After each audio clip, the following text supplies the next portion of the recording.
Hey everybody, welcome back to the Elite Real Estate Podcast. I'm your host, Sam Popple, and today I am doing a part two with Jeremy Perez. If you didn't check out part one, please go check it out. Jeremy he's 23 years old.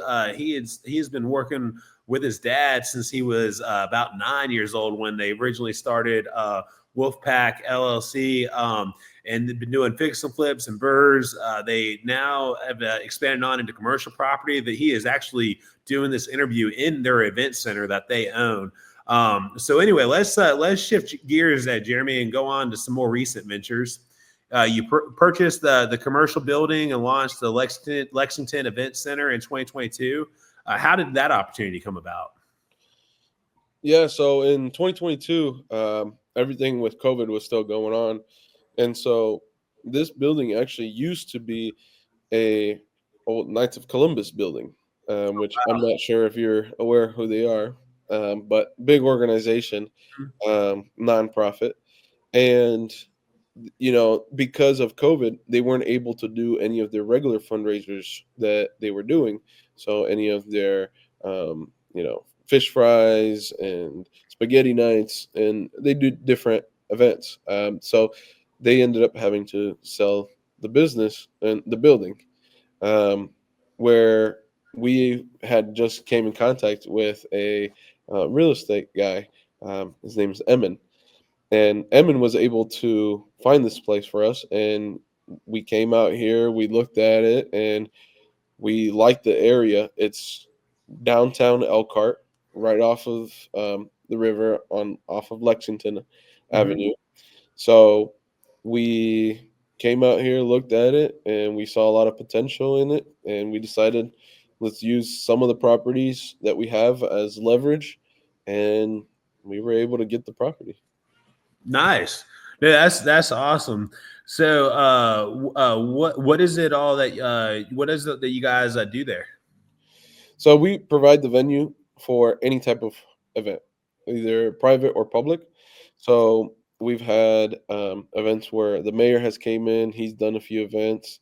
We have a place that's called the Tolson Center here, Mhm. which is a non-for-profit as well, and it's more for any kids, any students, anybody who wants to go use their facilities. They have a gym, they have yoga classes, they have dance classes, so they have different um, activities there in this big building.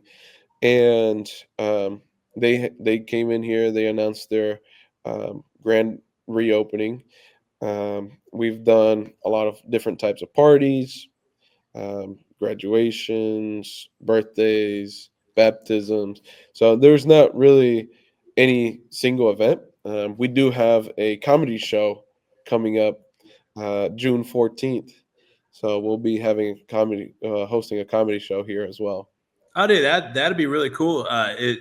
Comic anybody famous? Who is it? His name's M. Uh, Hold on, I don't want to give you the wrong name. We've got four guys coming.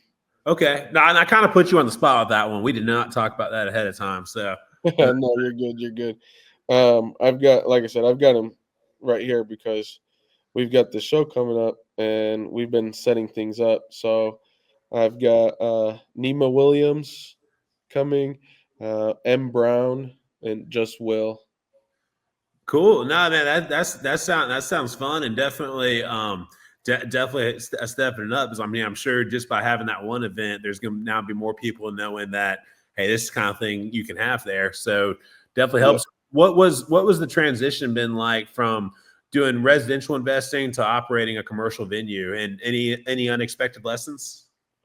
Yeah, so we're still doing the residential. So we bought this building and it's pretty much been my full-time job now. I'm not working for anybody else. I am actually uh, running Lexington Event Center as well as working on my properties whenever I need to, really. So I've been back and forth, but one of the biggest difference is with the venue. We have to be here all the time. I'm getting phone calls all day, every day, and have meetings every day. I'm part of the city chambers here, so there's a lot of meetings we go to and a lot more things to keep up with than with just the single families.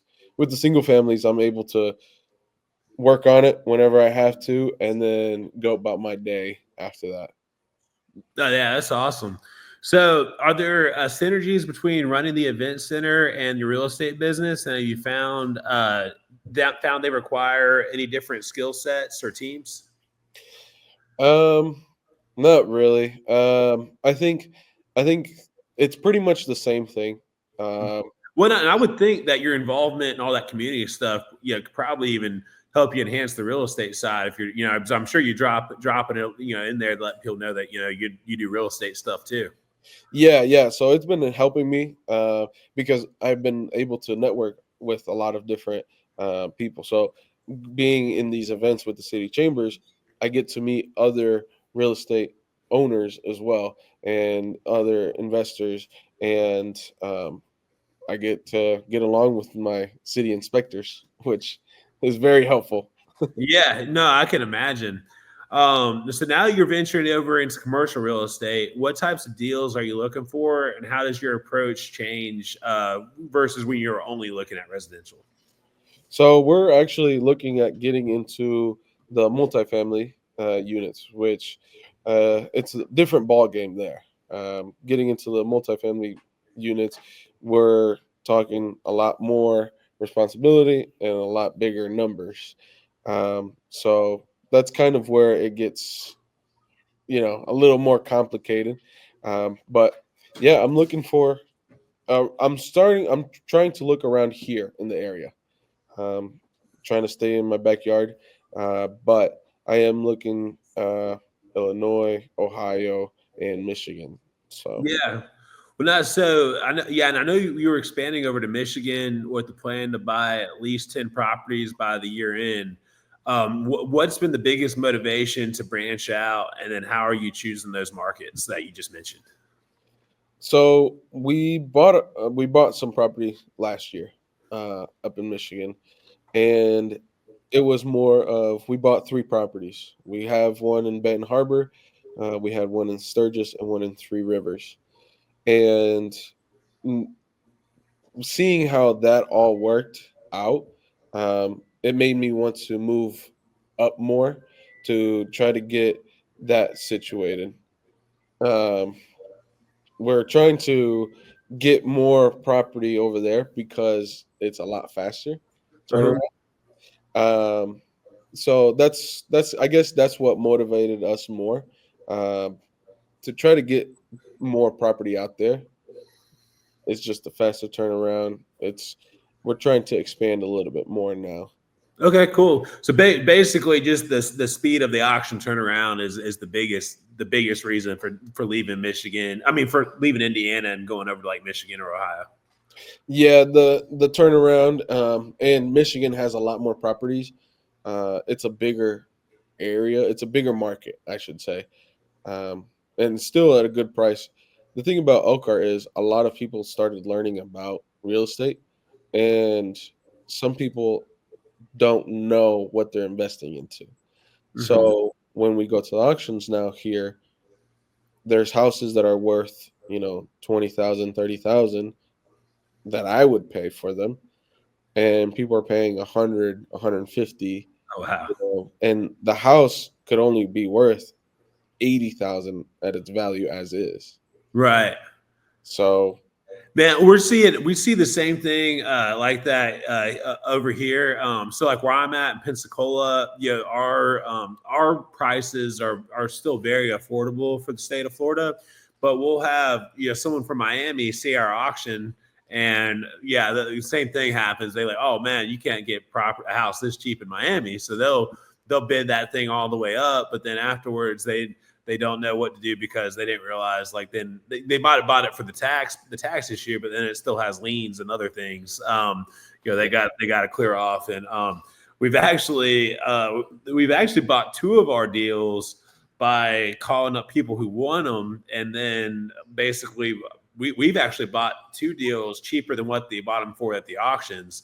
based on them getting them and it being like them finally realizing what a headache it would be, and if they're better off just eating their loss on the spot and giving it to us. So Yeah, and there's people who will go because the auctions, they typically start around 10 o'clock.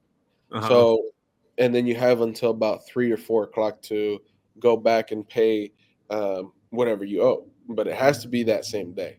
So a lot of people will go buy the house, go and actually see it, and because they realize that there's too much more work than was expected, or the house is a nice I lost you for a second. You said so. I lost you for just a second. You said about the being more work than expected, and then what was that?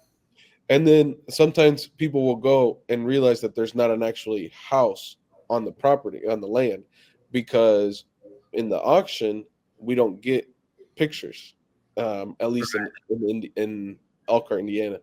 So we don't get the pictures, so we don't see the property. You have to do your own research, either drive it or go to Google, but Google's never accurate. Right. So then they go out there and actually see it and realize that there's no house on it. So now they go back and they're like, oh well, we don't want it anymore. Well, if you tell them that same day, you have to pay, I believe it's 11 to 25% of what you bid. You have to pay that amount. Oh wow. So you end up losing money. And we've had one of the houses that we were going to buy was one of my aunt's old house. It was a nice house. It had a nice size lot. However, the house, we were not going to bid over $10,000 on it Right. because it was not worth it. And it being your aunt, you knew Exactly. what. Yeah, you've been inside, so That house sold for 170,000 in the auction, and within 6 months, the house was torn down, and to this day, the lot is just vacant.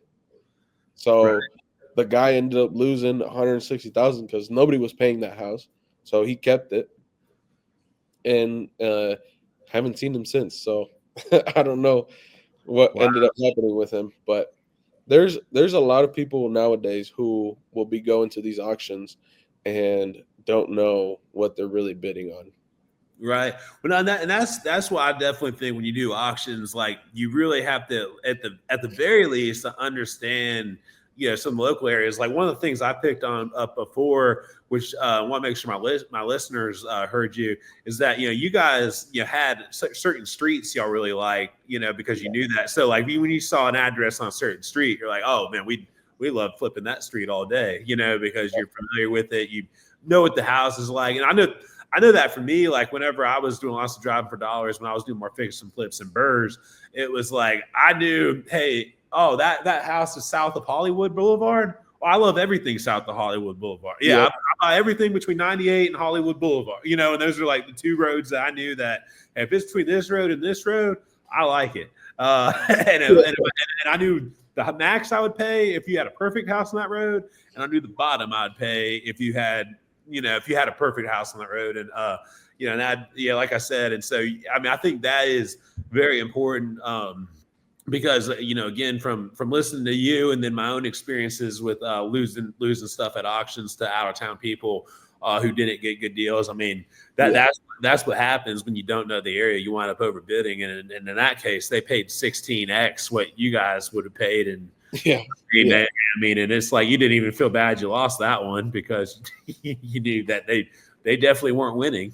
So Yep. And so that's why last year when we went to the auctions in Michigan, I kind of was scoping out the area. So Benton Harbor, not a bad area. It's a little. It depends on where you're at in Benton Harbor, but in reality, I fell in love with that property, not because of the way it looks, but because of how close it is to the beach. So I just figured we can Airbnb that one all day. Yeah, no, and that definitely makes sense. All right, so when you've been growing quickly, now you're managing the events there too. So how are you managing your operations, your teams, project timelines, Have you built out key systems to stay on track? So everything, we're still doing everything as a family. Mm-hmm. So I don't have anybody running one business and the other business. Um, I pretty much run Lexington. The way we're doing it right now is I pretty much run Lexington. My dad runs the real estate, and we're both go. Anything comes up, any decisions that have to be made, it's between both of us, and so we'll go back and forth between both of us. But because I'm focused more on the venue, I can push that, advertise that more, get more events in here, try to get that stuff set up. And he's trying to get the real estate going a little bit more. So we kind of had to split ourselves up because at first, what we were doing is um, we were trying to run both of them at the same time Mm-hmm. with both of us. Right. So and it was just getting too complicated because either we were doing something over here or we were doing over there, at the real estate. We were doing something over here in the real estate, or we were doing something in the venue, and it was really hard to get anything done. You're right. So that's what we're doing now. We're getting um, I focus more on the venue, he focuses more on the real estate. However, I'm working both for when it comes to relationships. So I'm the spokesman for both of them. So whenever it comes to real estate, that's why I was the one that the growth con. Uh, Right. I'm the one that goes to all the meetings. I'm the one that goes to all the events. If I have to deal with anything where lawyers are involved, it's both of us. If it's finances, I'm good with finances, but my dad's a penny pincher, so I let him stick with that. He Right. he can do the finances. Yeah, yeah. Well, it is good you guys. It's good you guys see your strengths and like your dad trusts you in certain things, and you trust your dad in certain things, and Yeah, it's like just even in that part, it's like, well, hey, you know that since your dad's tighter than you, if he gives it the okay, you're going to be more than okay, yeah, with it because exactly. like, he's going to be more conservative than you would be about it. So no, it's good to have because that's kind of like the dynamic my partner and I have where there's a lot of stuff where I'm probably the little bit. We're a lot of times when it's good cop, bad cop situations, I'll sometimes be more the bad cop. Like, hey, nah, we're not spending on that. Like, to the people, versus, so that way he can kind of keep a good face. Not everyone kind of Yeah, knows. All right, well, Sam's the one who'll sometimes, put a cap on what we're doing on the money wise until he sees, But I'm always fair about it, but it's like, I'll make sure we're not going to lose. yeah, yeah. You got every team needs someone like that on the team who's really watching every penny. Exactly. He like I said, he's like that. He's the one that deals with the finances because he can run numbers in his head like nobody else. I mean, I don't know how he does it, but I mean, he just does. I love that. So speaking of money, so how do you guys plan to fund the next wave of acquisitions? Are you still doing everything in house? Are you guys have you guys started raising any outside capital yet?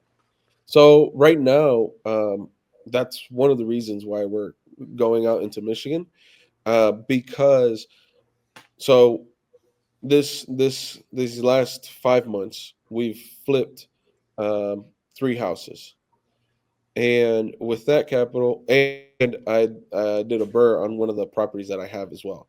So with that capital, we're gonna go out to Michigan, buy a bunch of properties. Like I said, we're wanting to get a minimum of 10, get about 10 properties, get those fixed, flip those, make at least off of those we're probably at least going to make 90,000 on each.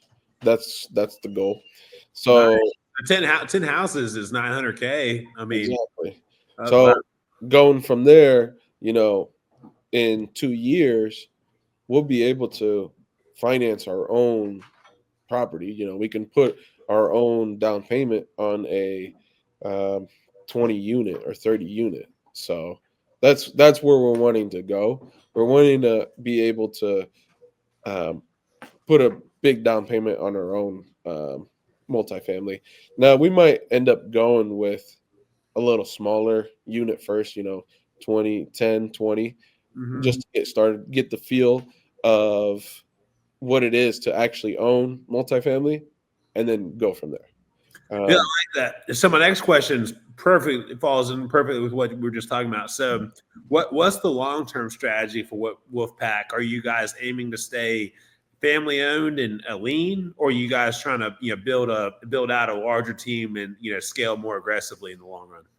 so in the long run, we do want to scale, but right now we want to get into the multifamily, start filling that out, because once we start filling out the multifamily, then we can grow a lot bigger, a lot faster, and still be kind of the family, except for now be able to have management teams managing our properties and it not be us, Right. because right now we're doing all the managing, we're doing all the hard labor ourselves, and um, here within the next 10 years our goal is to have uh, management teams for all of our properties, as well as our apartments and stuff like that. No, and that definitely makes sense because you see some people just jump into real estate and within the first year or two they're already talking about OPM, other people's money, and wanting to scale big deals. Myself personally, I've taken a little bit of a slower approach. I've done a lot more of my own deals, and then now I'm doing bits of building with my partner, and we're eventually wanting to work into doing multifamily and doing syndications, but Yeah. for me myself, I needed to build my own confidence, and so that was like one of the reasons why like I've taken a slower approach. And I've had people that have done similar to me, and I think you're kind of in the similar line of how I'm doing it too. Is like doing more deals that you own 100% of, and then using that to eventually go bigger. Versus going out because I know people on the other end of the spectrum who did it the other way, and I actually had one friend who he ended up he did about 5 syndications and two of them. I mean, I don't want to say they were complete busts, but he ended up losing money on two, and one of them I know his investors broke even. I know the other one he actually paid money out of pocket to keep his investors whole because he wanted to maintain his reputation, which I respect him tremendously for. Because most people would just say, "Hey, that's the risk of investing, and it's done." But at the same time, when you want to be in this game for the long haul, like I know I do, and I think you do, Yeah. you have to be able to have integrity, and you have to be able to like show what you're talking about. And I mean, I think you guys are doing it the right way. Like I definitely love the story. I'm hearing how you guys got involved, and I love how you're doing the building blocks, to each of the next steps because you know I would definitely whenever you guys after you guys do your first couple multifamilies and y'all scale it to a bigger one where y'all do want to start taking OPM, I would probably really want to get involved with one of yours because I know you'll have proof in the pudding of these two smaller ones you did completely by yourselves and done everything. So I mean, I definitely think that's a great way to do it. Um, so let's switch up a little bit. What's one of the most challenging or bizarre situations you've ever had to deal with in real estate?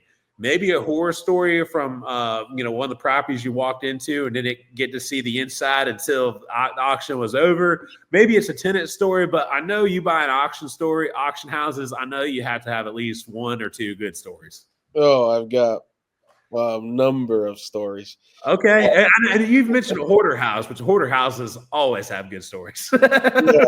So the very first hoarder house we bought um, was I want to say it was back in 2018.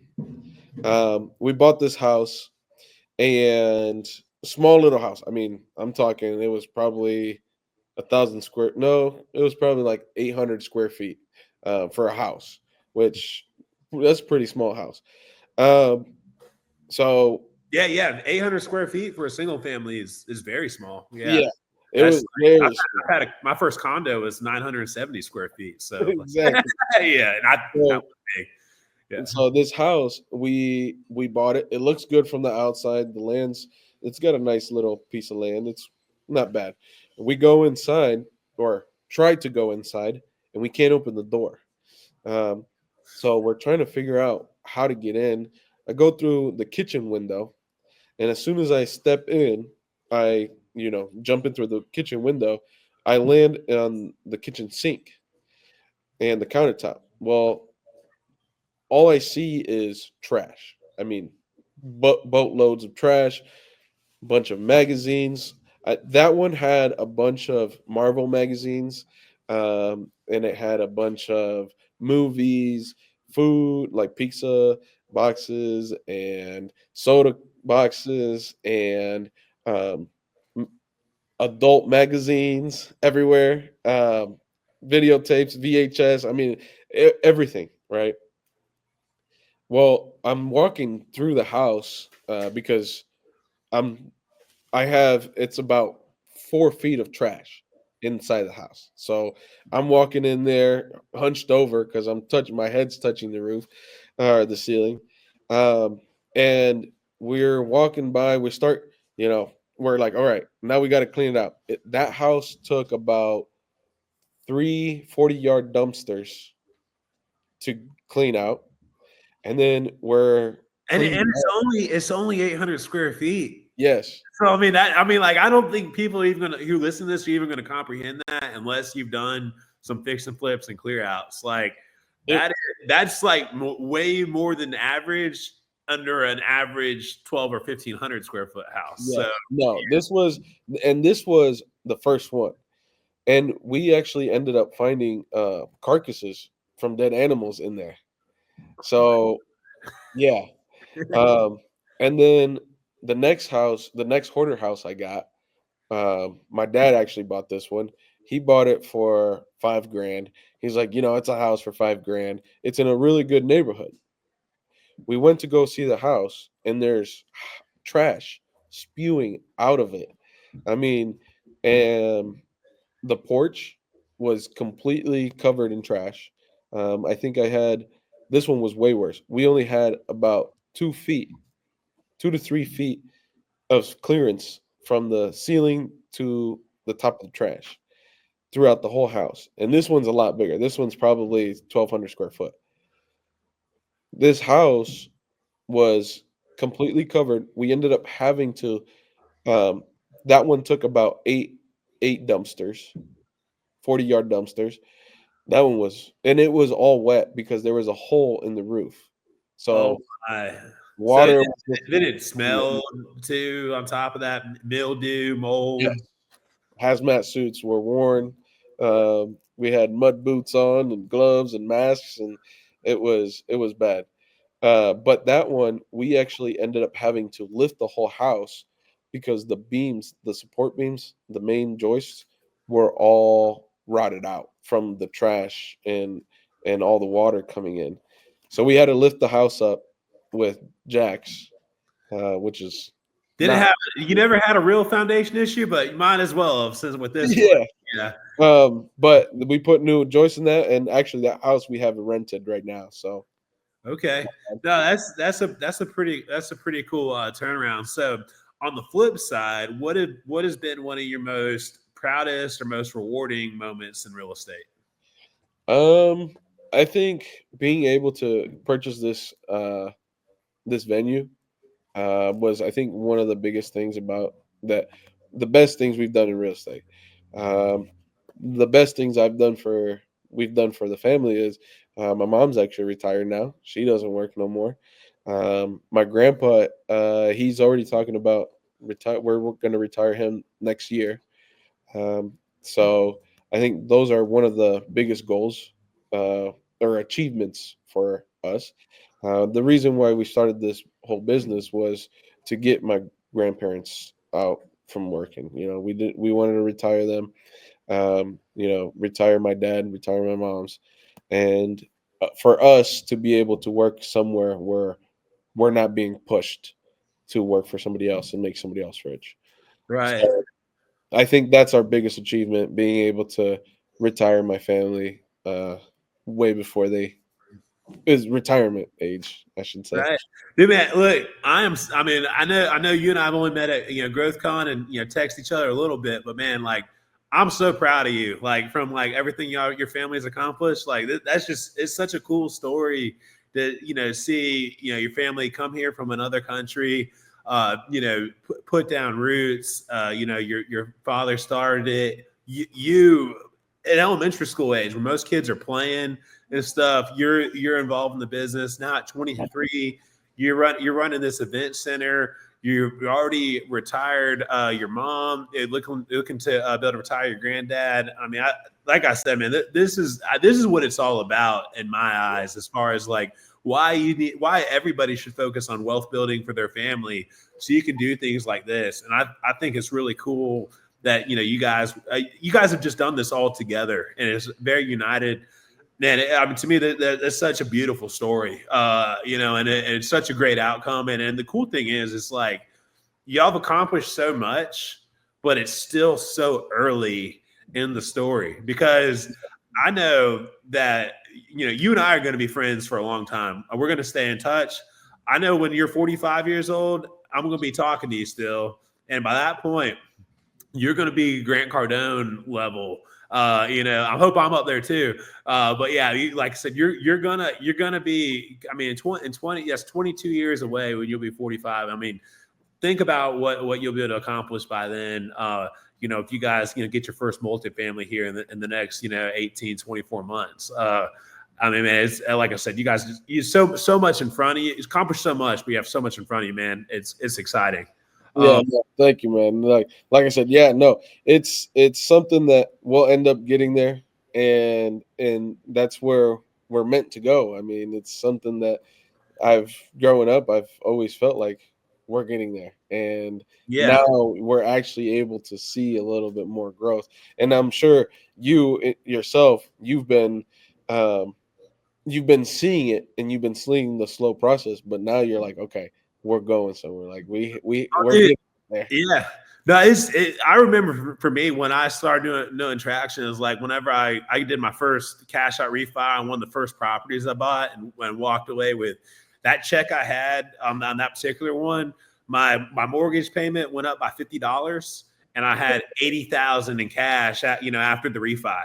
And like at the time, I think I was making like 45 grand a year. Yeah.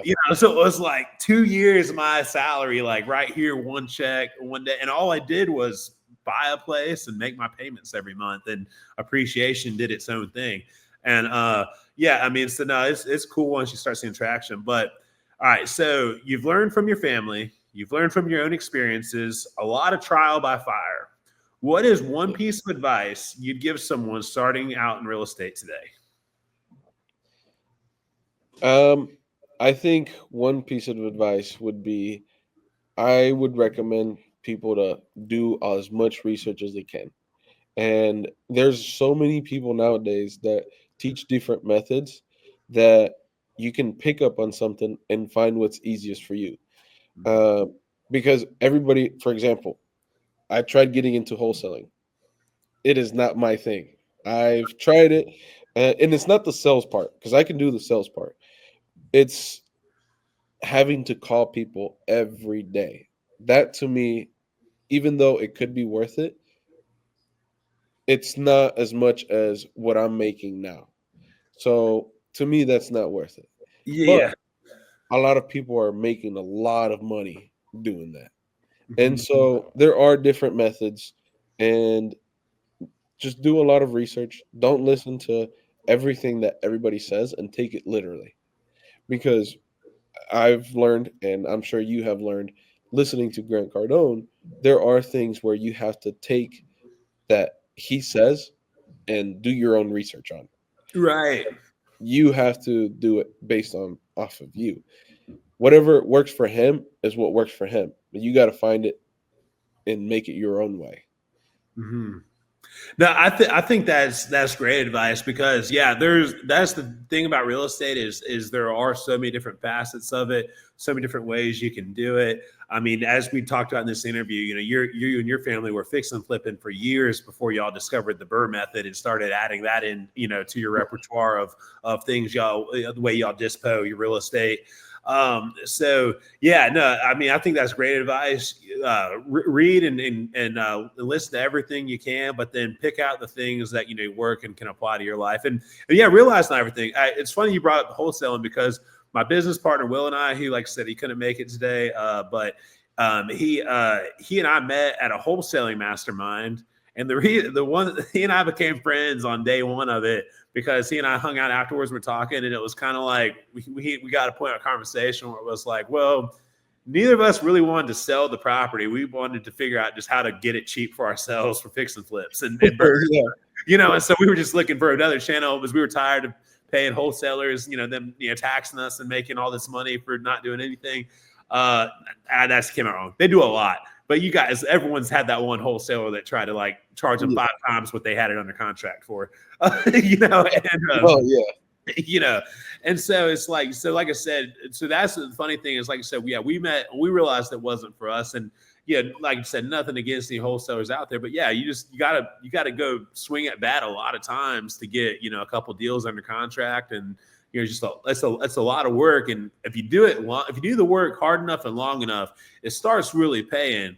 But it's you're not gonna. Well, I say that there's a lot of people I know that have actually had a great first deal, and it's been their second deal has been forever defined. Yeah. But odds are most of the time, like I said, you're gonna have to take about 100 shots to like have that first one really go through, and like I said, just got to pick it out. But another, I got basically 2 more things. I always like to ask people, what are some of their favorite books that help them get where they are today, as far as like mindset, business, or real estate. Is there any 1, 2, or maybe 3 books that stand out to you that really had a big impact on your life? I'm going to be honest with you. I am not the person to read. Okay. So even in school, I was never one to read.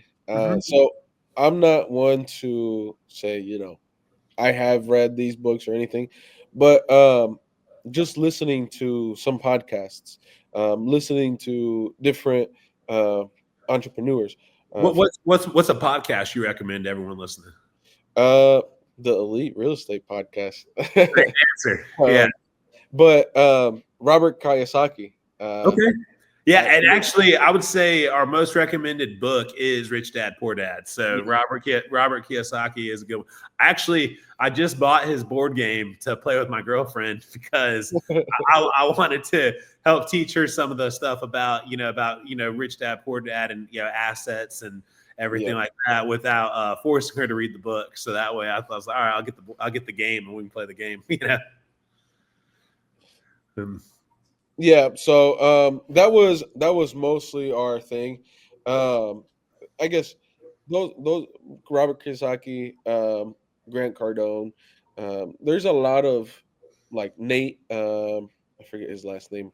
Bargain. He's I know who you're talking. Nate Barger. Yeah. Yeah. He's a big. He's actually physically a big guy, but yeah, he's the guy. He is the big guy when it comes to Burr. Yeah, he actually was. That's what we started getting introduced into the Burr method and started getting into that because we saw a video of his and of his son, and that's when we started. Let's try to figure it out. Let's see what he's talking about. Yeah. No, I'm following along right now because I think his goal is to help his son become a millionaire in 1 year or something like that. And I think he's a few months in and already worth a couple $100,000 through Burr. So no, it's definitely doable. Well, man, before we close this out, last question. I know you told everyone this at the end of the last episode, but where can listeners go if they want to talk to you or learn more about you, or if they just want to connect with you? So they can follow me. Like I said, they can email me at Jeremy J.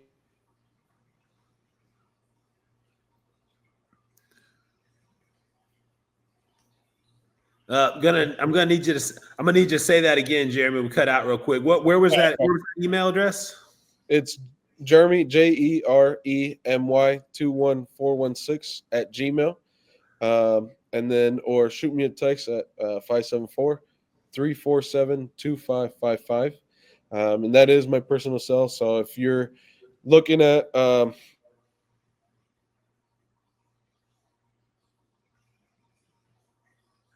for any opportunities. We are looking for multifamilies. So if you have any deals, we'll buy. We'll look at it. Cool. Yeah. And so to just summarize, what Jeremy is looking for something between 10 and 20 units up in the Indiana, Michigan, or Ohio area. Is that the predominant? Did I get that right? Yep. Area? Illinois, Indiana, Michigan, Ohio is where we're looking at.